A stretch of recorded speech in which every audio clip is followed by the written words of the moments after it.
Sean todos muy bienvenidos. Hoy estamos continuando la serie ¿Por qué puedes confiar en la Biblia? Quizás a muchos de ustedes les ha pasado como a mí, que al ir a IKEA a buscar algún mueble que necesito para la casa, por ese deseo y la seguridad personal que también siento de creerme capaz de armar un mueble sin fijarme mucho en el manual. Veo varios riéndose allá, así que no estoy solo. Como 2 horas después, me siento humillado. Y voy a la caja que ya rápidamente había tirado en el recycle trash can a buscar dentro de la caja, dentro de los nylon y dentro de todo lo que cubría la madera de los muebles, el manual. Para ver si al fin logro armarlo correctamente. Otras veces, pues siendo un poco más humilde y siguiendo las instrucciones de otros, comienzo a mirar el manual, pero ya me voy sintiendo confiado y voy mirando que el mueble se va armando. Y me voy olvidando del manual. Y entonces pienso que la tercera gaveta se arma como la primera. Porque soy muy inteligente. Me siento tan capaz. Tengo todas las herramientas ahí, todo organizadito, tornillos, tuercas, ensamblajes, bla, bla, bla. Pero cuando meto la tercera gaveta donde va, me doy cuenta que no entra. Y yo digo, ¿cómo no es posible? Si hice lo mismo que hice con la primera, con la segunda, pero resulta ser que la tercera llevaba otras piezas y yo no seguí el manual. ¿Saben que a veces así pasa en la vida? Nosotros nos creemos muy saberlo todos.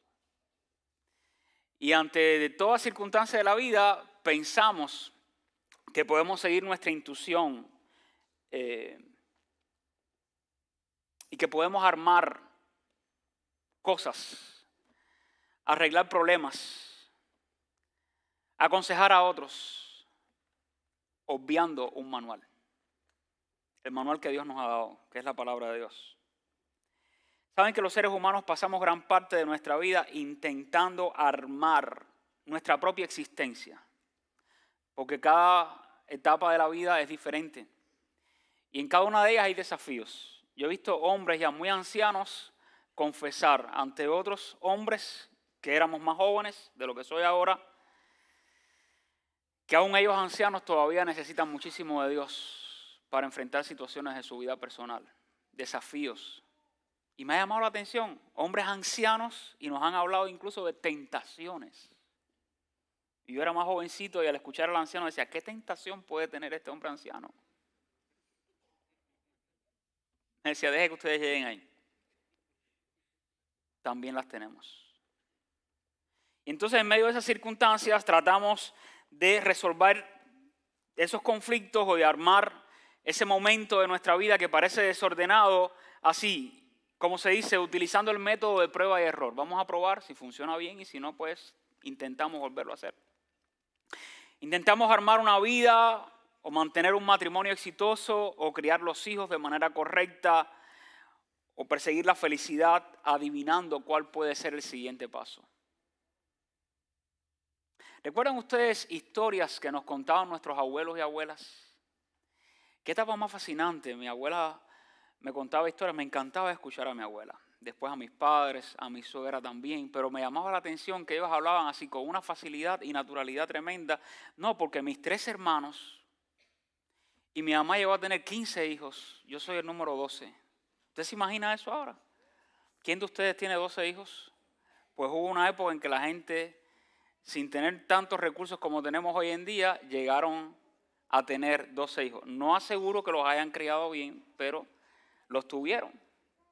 Porque esa era la época también en que el mayor cuidaba del mediano y el mediano del menor y así se iban cuidando. Pero hoy nos parece imposible que una persona o un matrimonio pueda llegar a tener hasta 12 y 13 hijos. Pero sí los hubo. ¿Qué tiempos aquellos? El asunto es que la gente tampoco se aburría tanto como hoy. No tenían televisión ni internet, pero ellos la pasaban bien. Y tenían hijos. Y yo siempre me he preguntado cómo se pueden criar 10 hijos logrando que al propio tiempo se pueda mantener un matrimonio exitoso y se pueda cumplir con un oficio o una profesión, generalmente la mujer quedaba en casa. ¿Y cómo era posible poner comida delante de toda esa gente y mantener una familia tan grande. Y luego nacimos nosotros, tú y yo. Y entonces recibimos un poco más educación que los que tenían nuestros antepasados. Y empezamos a disfrutar de recursos que nuestros antepasados no tenían. Ni imaginaban que iban a poder disfrutar nunca. Si yo le hubiera puesto un iPhone en las manos a mi abuela de 98 años, no hubiera sabido qué hacer con él. Pero Jacob, que tiene 7, él sabe todo lo que se puede hacer prácticamente con un iPhone o un iPad. Así las cosas. Empezamos, sobre todo quienes emigramos, una nueva vida. Es decir, además de todos los retos que hemos tenido y donde se nos han dado herramientas para supuestamente triunfar en la vida, triunfar en los estudios, triunfar en el matrimonio, triunfar en la crianza de los hijos, la gran mayoría de nosotros hemos emigrado. ¿Cuántos de ustedes vinieron de otro país aquí a Estados Unidos? Vamos, no tenga pena. La gran mayoría. Usted sabe lo que eso significa, ¿verdad? Yo no se lo tengo que explicar. Brevemente lo concluyo así. Eso es como nacer de nuevo. No importa la edad que usted tenga. Usted llegó a Estados Unidos, yo llegué con 34 años. Y me pareció que llegué muy tarde. Y ya sabía algo de inglés, había estudiado algo de inglés. Pero con todo y eso era empezar a aprender un nuevo idioma, adaptarme a una nueva cultura, entender cómo funciona la sociedad americana, que no significa que sean únicamente anglos, porque aquí hay gente de todo el mundo. Esa es América. Y entonces, ¿cómo interactuar con personas de otras culturas? ¿Cómo comportarme en medio de esa sociedad? Cuando tú y yo traemos de nuestros propios países una forma muy distinta de interactuar en nuestros países. Aquí no. Y todo eso resulta un desafío tremendo. Entonces, emigrar a una cultura con idioma extranjero, una sociedad no cualquiera, porque yo vengo de un tercer mundo. Este es el primer mundo. Y hay que aprender a sobrevivir en el primer mundo. Eso realmente es un choque muy fuerte. Y déjeme decirle, y yo soy también emigrante, muchas veces, aunque estar aquí es un sueño que acariciamos por mucho tiempo, puede convertirse en algo doloroso y para otras personas hasta traumático. Hay personas que no se recuperan, aunque lleven años aquí de vivir en Estados Unidos. Y usted los ve que llevan 30, 40 años y todavía están soñando, yo quiero regresar a mi país y que me entierren en mi país.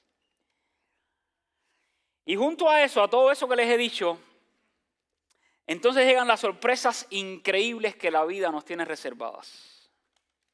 No las voy a mencionar, tú le pones el nombre, tú sabes con qué cosas te ha sorprendido a ti la vida. Sorpresas que nos rompen internamente o nos cambian los planes.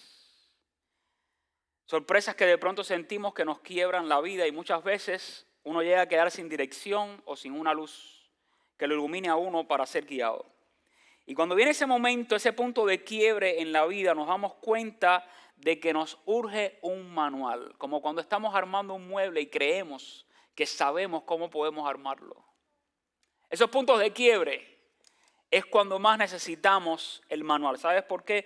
Porque sentimos que estamos sin dirección, sin una luz. Y cuando llegan a esos puntos de quiebre, no es momento para tratar de armar la vida al ojo como se arma un mueble sin usar el manual. La pregunta aquí que les quiero dejar es esta. Si tú te sientes que estás en un punto de quiebre en tu vida, o alguno de tus hijos, o tu cónyuge, o alguien a quien estimas muchísimo, trata de responderte esto. ¿Qué manual usar cuando tenemos ante nosotros una vida que se siente vacía, sin esperanza, rota o sin dirección? Lo más interesante de todo esto es que a diferencia de nuestros abuelos y padres y tíos, tú y yo hoy vivimos en la era que se ha denominado como el caos de la información. Es bueno estar informado, sobre todo si se tiene la información correcta, ha sido verificada y si proviene de fuentes serias. Todos para tomar decisiones necesitamos primero estar bien informados. Y en base a la información que recibimos, entonces tomar decisiones o guiar la vida en algún aspecto en que necesitamos dirección y guía. Pero hoy, teniendo más información, y les voy a compartir algunos datos que a mí me resultaron fabulosos. Hoy, teniendo toda esa información, existen crisis de confianza a la hora de tomar decisiones en la vida, a nivel personal, matrimonial, familiar, profesional, en diferentes ámbitos. Y esto yo considero que nos las pone aún más difícil. tratando de armar ese mueble, no, tratando de rearmar la vida. Porque hoy, por cierto, no sufrimos de escasez de información como nuestros antepasados, sino que hoy se denomina a esta era una época de saturación y ahogamiento por causa de demasiada información. Y hay todo un universo de datos que inconsciente o inconscientemente usted no se dará cuenta, pero nos están bombardeando los 7 días de la semana. La pregunta obligatoria aquí es entonces, en medio de una crisis en la que necesito un manual para tratar de armar correctamente esta etapa de mi vida, ¿qué manual uso? ¿A quién escucho?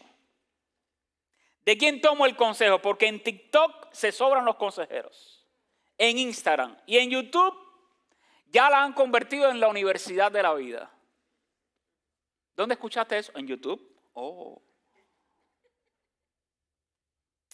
Déjenme darle algunas cifras que dimensionan el campo de batalla en el que estamos operando todos nosotros constantemente mientras lidiamos con crisis y problemas personales en la vida. Miren el tsunami de los datos. Hay un reporte global de Digital Global Overview Report, elaborado anualmente en colaboración por Meltwater. Escuche, en promedio, a nivel global, una persona con un dispositivo digital y acceso al internet llega a pasar hasta 6 horas y 40 minutos conectado a las redes. Escuchando, consumiendo, escuchando consejeros. Manuales audibles que dicen cómo deberíamos vivir la vida, cómo deberíamos pensar, qué decidir, qué no decidir, cómo comportarnos, qué valores abrazar, cuáles renunciar a ellos. 6 horas 40 minutos por persona. ¿Y sabían ustedes que en países de América Latina, como muchos de nosotros, aún se consume mucho más? Mucho más. El promedio en esos países de Latinoamérica, la gente llega a pasar frecuentemente de 8 a 9 horas del día consumiendo contenido en la internet. Ay, si vinieran a Estados Unidos. Mientras que en algunos países europeos y asiáticos donde son más estrictos con la disciplina laboral, familiar, etcétera, como Japón, nada más que la gente pasa 4 horas. 4 horas Japón, 8 o 9 horas Latinoamérica, Estados Unidos y otros países del mundo hasta 6 horas 40 minutos. Y según Domo, una firma de análisis de datos en la nube que publica anualmente la famosa infografía Data Never Sleeps, es decir, los datos nunca mueren, así como de la consultora Statista, en un solo minuto en el mundo, en un minuto, se suben a YouTube más de 500 horas de videos, quienes producen contenido. En un minuto, más de 500 horas de videos son subidas a esta plataforma. Se envían más de 240 millones de correos electrónicos. Así que hoy estamos expuestos a más información en un solo día de la que un ser humano del siglo XVIII recibía en toda su vida. En toda su vida. Nosotros recibimos más información en un solo día que toda la posible información que recibía la gente en el siglo XVIII. Y eso afecta a nuestra mentalidad. Eso de alguna manera trata de moldear nuestros pensamientos, de guiar nuestras decisiones, de afectar nuestras actitudes. Y el origen de esta frase de que en un solo día hoy se recibe más información que cualquier otro ser humano del siglo XVIII es originada y se atribuye comúnmente a un artículo del periódico The New York Times del año 2000. Y esta frase fue popularizada por Richard Soul, quien creó las conferencias TED Talk. Las han escuchado, ¿verdad? A mí me gusta escucharlas de vez en cuando. Y de ahí surgió el concepto, hoy la gente padece de ansiedad de información.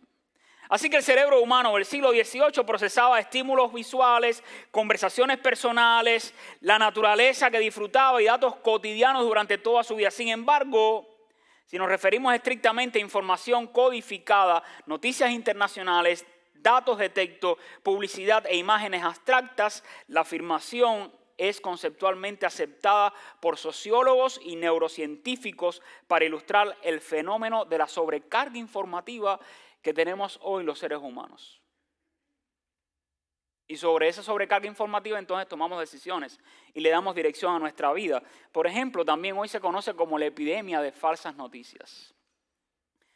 Interesante porque hay un macroestudio publicado en marzo del año 2018 por la prestigiosa revista Science titulado The Spread of Truth and False News Online, es decir, la difusión de noticias verdaderas y falsas en línea, por el Instituto Tecnológico de Massachusetts y descubrió una verdad que resulta alarmante. Escuche eso, porque si usted es de los que se pasa demasiadas horas escuchando noticias en TikTok, Instagram, Facebook y YouTube, esto usted tiene que saberlo. Las noticias falsas en las redes sociales se difunden 6 veces más rápido que la verdad. Todo lo que hay de mentira en redes sociales y en la internet hoy se difunde a la luz de este instituto científico 6 veces mucho más rápido que cualquier otra verdad. Y tiene incluso un 70% más de probabilidades de ser replicadas. Es decir, si yo leo una noticia falsa, según el impacto que genera en mí, si me siento identificado y me está validando en una manera mía de pensar, la replico, la comparto con otros, aunque sea falsa. Así que noticias falsas tienen hasta un 70% más de probabilidad de ser replicadas. ¿Saben por qué? Porque el algoritmo que se maneja en esas redes sociales no busca ni difunde siempre lo que es real. Más bien busca lo que genera clics, lo que genera ira en la sociedad que consume la información y lo que genera controversia. Eso mantiene entretenida a la gente en la internet. ¿Y saben quién es el culpable? No son esos sistemas automatizados, somos los seres humanos. Porque una de las mayores sorpresas de ese estudio fue que los bots automatizados difundían las noticias verdaderas y las falsas al mismo tiempo. Pero quienes impulsaban las mentiras a velocidades récords eran los usuarios humanos que la leían y que la consumían. Existen otras investigaciones de alto nivel que respaldan esto mismo que les acabo de decir. Así que junto a toda la saturación de información, junto a toda la cantidad de noticias falsas que hoy se difunden en el mundo y que la gente replica y comparte y extiende, aparece otro factor más que afecta cómo nosotros armamos el mueble en medio de las crisis de la vida. Y es la caída de la confianza. El índice de confianza de Edelman, otro instituto que se dedica a medir la credibilidad de lo que se comunica en el mundo, revela que más del 60% de las personas a nivel global creen que periodistas, líderes políticos y empresarios están intentando engañarlos intencionalmente diciendo cosas que ellos saben que son falsas. Por lo tanto, si algo se detecta hoy en día, sobre todo en las generaciones más jóvenes, es la falta de confianza en instituciones tradicionales, a veces en propias iglesias. Por eso cada vez que nos exigen con mayor urgencia verificar las fuentes de información que intentan dar forma a nuestra manera de pensar y actuar, eso es importante. No solo dónde lo escuchaste, quién lo dijo y quién es esa persona, qué autoridad tiene para decir eso o para darte ese consejo. La competencia por dominar el comportamiento de los demás hoy en día es increíble. Por lo tanto, se exige que tú y yo verifiquemos las fuentes de información que intentan dar forma a nuestra manera de pensar, a nuestros valores, a nuestros principios y a nuestras decisiones en la vida práctica. Piénsalo por un momento. Tanto los algoritmos de TikTok, Instagram o Google están diseñados de forma milimétrica por neurocientíficos e ingenieros. Y este es el objetivo que persiguen con la información que se comparte. Primero, capturar la atención del usuario. Moldear sus deseos. ¡Cómprame! ¡Cómprame! Pero ya la tarjeta de crédito la tengo quemada. ¡Cómprame! Te mereces ese viaje. Te mereces esos zapatos, esa ropa. Te mereces ese iPhone. Te lo mereces. ¡Cómprame! Decirles qué artículos comprar, qué ideología adoptar, cómo definir el éxito y cómo deben verse nuestras familias. Todo lo que les quiero decir con esto que acabo de compartirles es que hay una guerra despiadada por el control de nuestras mentes, en el que lo que más se requiere es identificar cuál es el manual que realmente nos va a ayudar a tener dirección correcta en la vida. Y lo que la ciencia de datos nos está mostrando es que las redes sociales operan mediante tecnología persuasiva. Los algoritmos no evalúan la veracidad de un hecho, sino su capacidad de generar respuestas emocionales en los usuarios. Y al incentivar la controversia y el asombro para mantenernos conectados, estas herramientas ejercen una influencia profunda y sistemática en nuestra psicología individual, con la capacidad comprobada de reconfigurar valores sociales y alterar el comportamiento colectivo. Así que si dejamos nuestra vida a la deriva en ese océano de opiniones digitales, probablemente terminaremos naufragando si no escuchamos a la persona correcta con el consejo correcto. ¿Sabes qué necesitamos? Un anclaje. El ancla de la verdad, que es la palabra de Dios. Necesitamos una fuente que no dependa de un algoritmo, que no intente vendernos nada, que no cambie esa fuente según el partido político que esté dominando, pero que además haya resistido la prueba de los siglos. En medio de esta feroz competencia por nuestro comportamiento, la Biblia hoy se levanta no como una opinión más entre todas las muchas opiniones que existen, sino como la verdad absoluta y eterna de Dios que transforma a los seres humanos para bien, para que exhibamos y mostremos la imagen de Jesucristo en nosotros y para que con esa vida demos gloria al Padre que nos creó en el vientre de nuestra madre. Por eso cuando la Biblia afirma ser la voz de Dios y el manual para nuestra vida, nuestra mente posmoderna, debido a todo esto que les acabo de mencionar, que está siendo entrenada para dudar en este océano sin límites de información, pudiéramos llegarnos a preguntar estas dos interrogantes. La primera, ¿por qué tendrías que confiar tú en un libro que fue escrito hace más de miles de años? ¿Por qué debería confiar en él? Cuando todo eso que fue escrito en otra cultura, en otro tiempo, ni siquiera esa gente imaginaba que iba a haber internet, ni todo lo que estamos disfrutando hoy en día. ¿Por qué debería confiar entonces en la Biblia? Otra pregunta interesante también que podemos hacernos en medio de tratar de hallar luz y dirección para nuestra vida en medio de las crisis ¿es históricamente confiable la Biblia o es solo un mito? Recuerdo un libro que leí hace algunos años, se los quiero sugerir, sobre todo si tienes hijos adolescentes. Pero el título quedó grabado ahí para siempre en mí.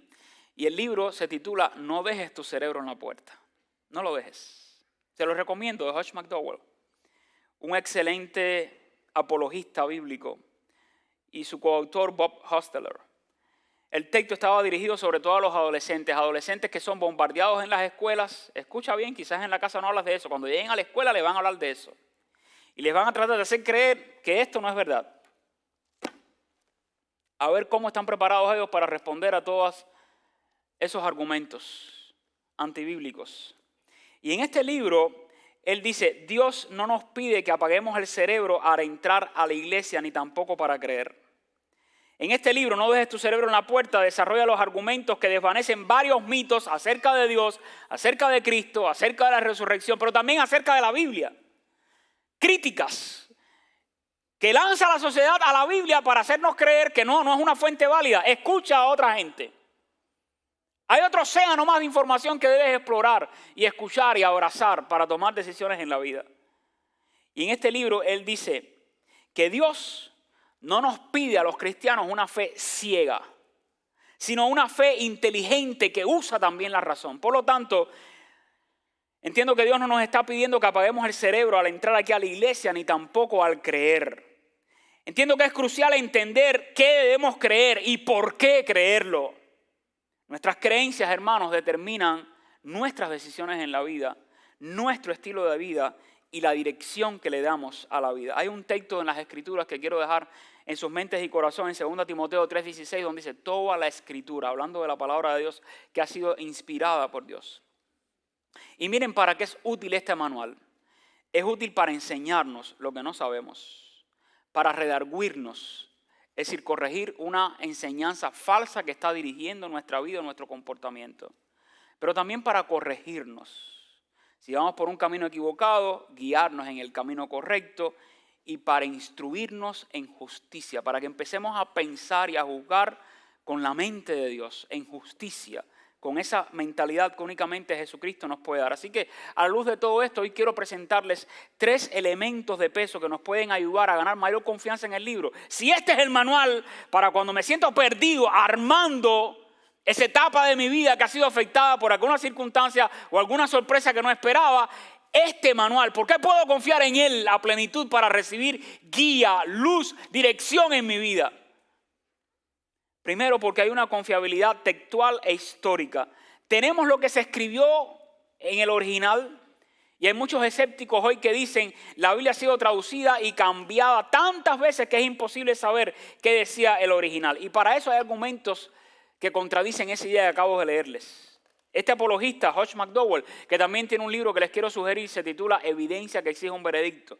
En toda la primera parte, él analiza lo que tiene que ver con crítica bíblica, todos los argumentos históricos, arqueológicos, literarios, que nos demuestran que la Biblia realmente es lo que dice ser la palabra inspirada de Dios.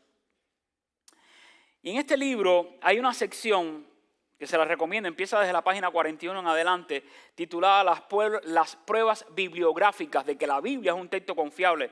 Existe prueba.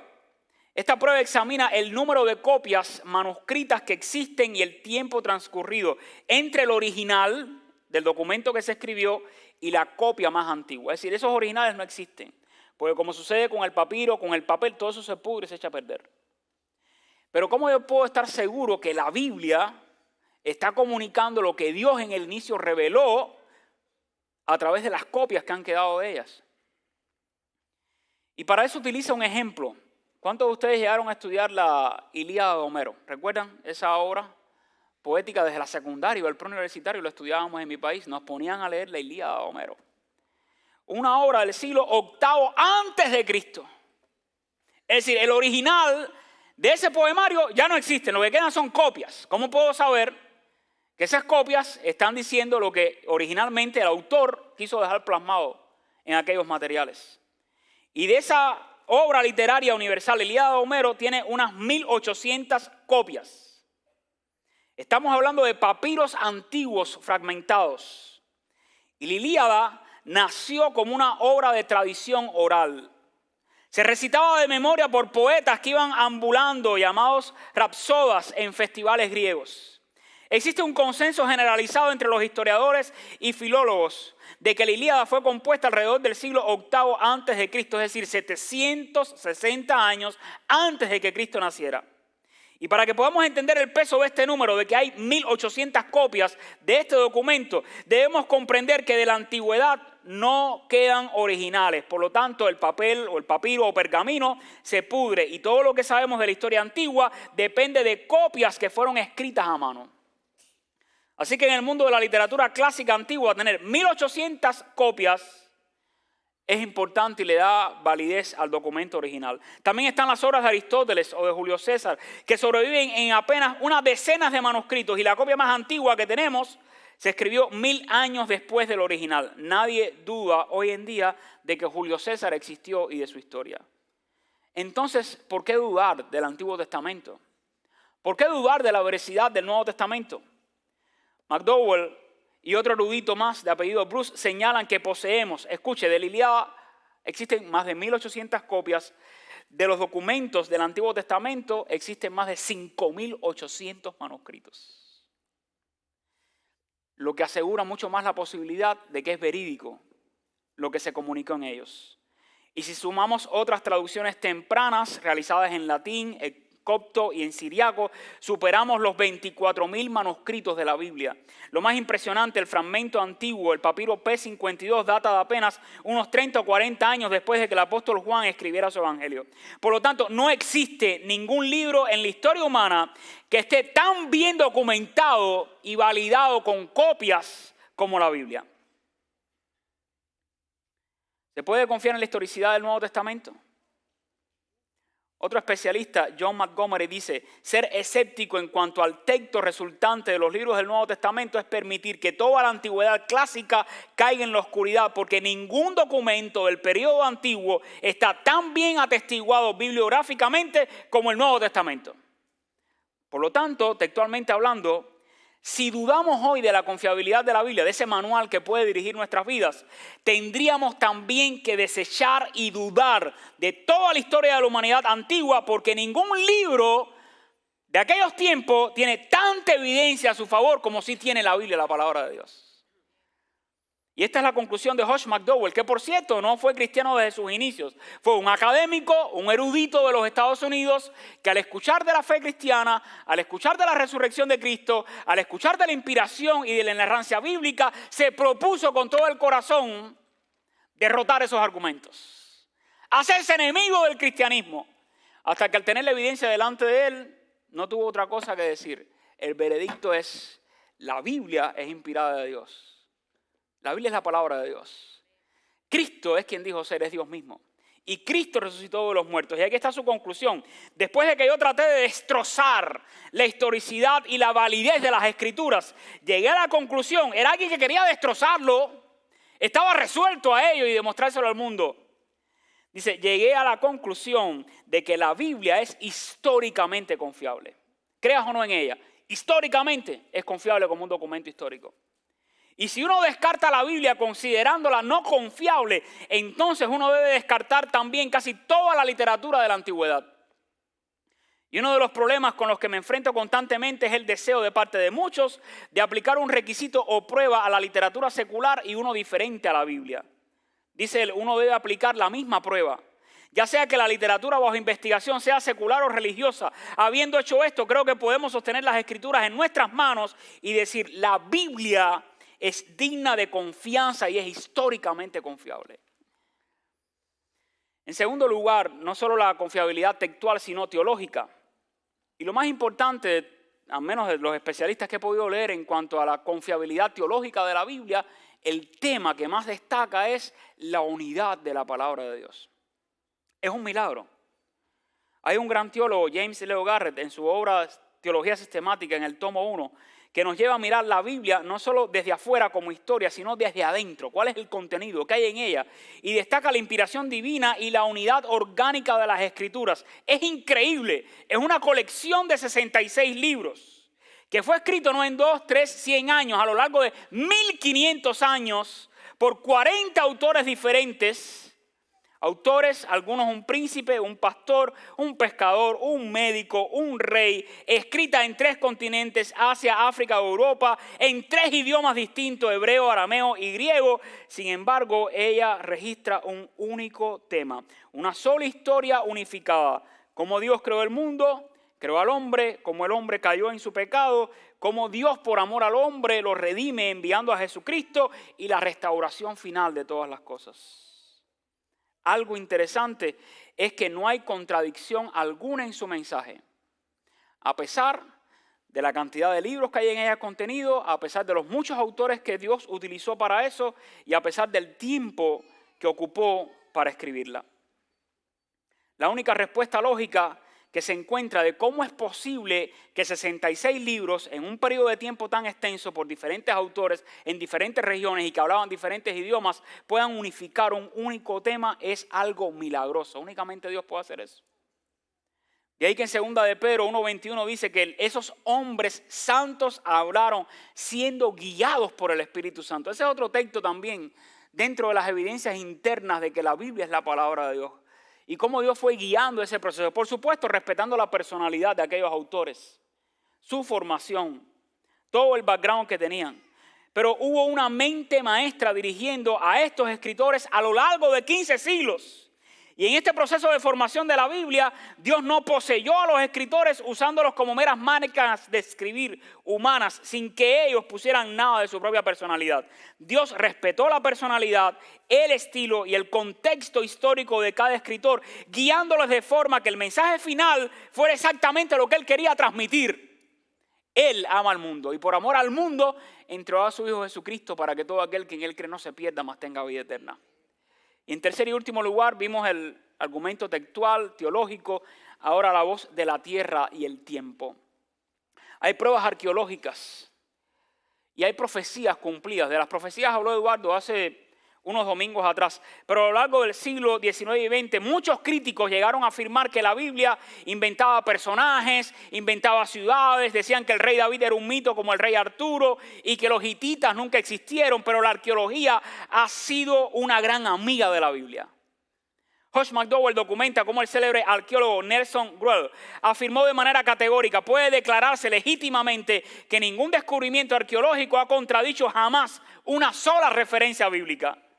En el año 1993 se descubrió la estela del Dan, que menciona explícitamente la casa de David, callando a los críticos. Se descubrieron los muros de Jericó caídos de la forma exacta en que se narra en el libro de Josué.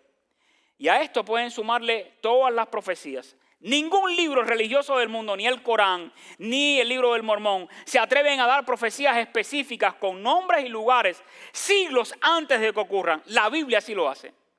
El Antiguo Testamento contiene más de 300 profecías detalladas sobre el Mesías, el Cristo que nacería, dónde nacería, cómo moriría, que sería traicionado con 30 piezas de plata.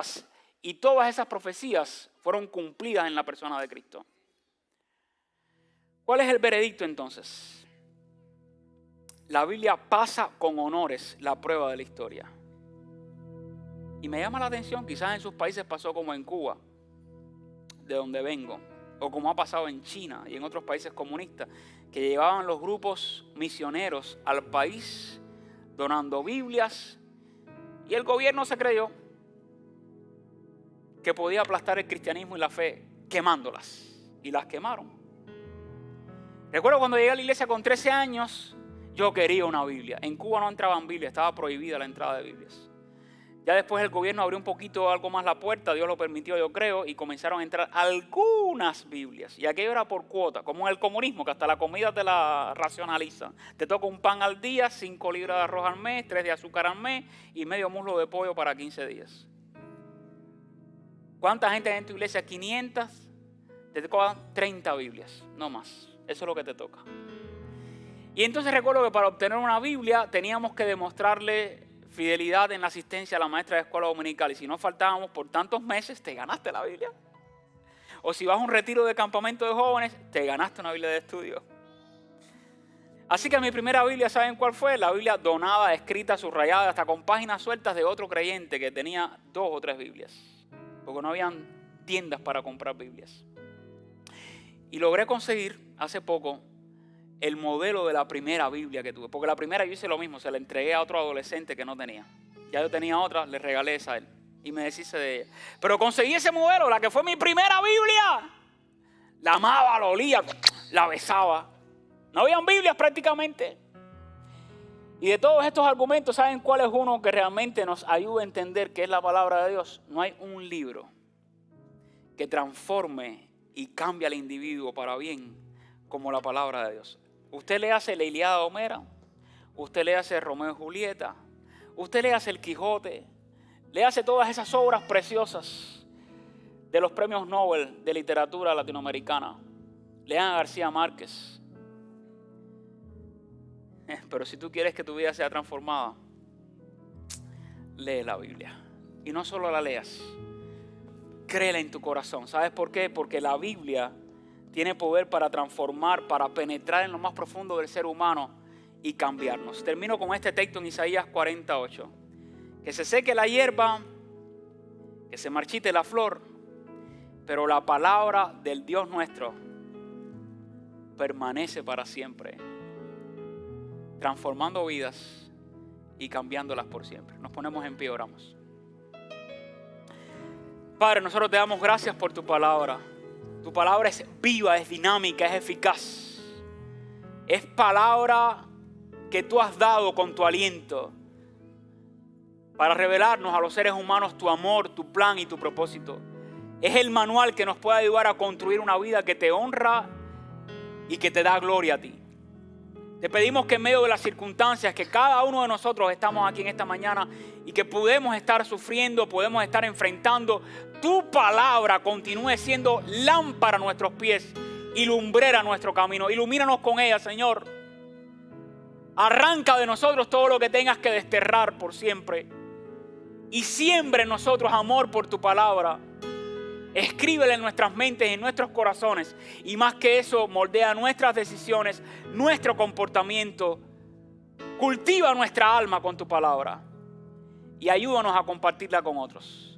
Es en el nombre de Jesucristo que te lo pedimos humildemente. Y ahora, Dios, que tu gran amor, que la gracia de Jesucristo, nuestro Salvador por siempre, y que la comunión de tu Espíritu Santo sea con cada uno de nosotros, hoy y siempre, por toda la eternidad, por los siglos de los siglos. Y el pueblo de Dios dice, amén y amén. Dios te bendiga, iglesia. Nos vemos el próximo domingo. Si eres visitante, por favor, pasa a la mesa a buscar tus regalos. Invita a alguien la próxima semana.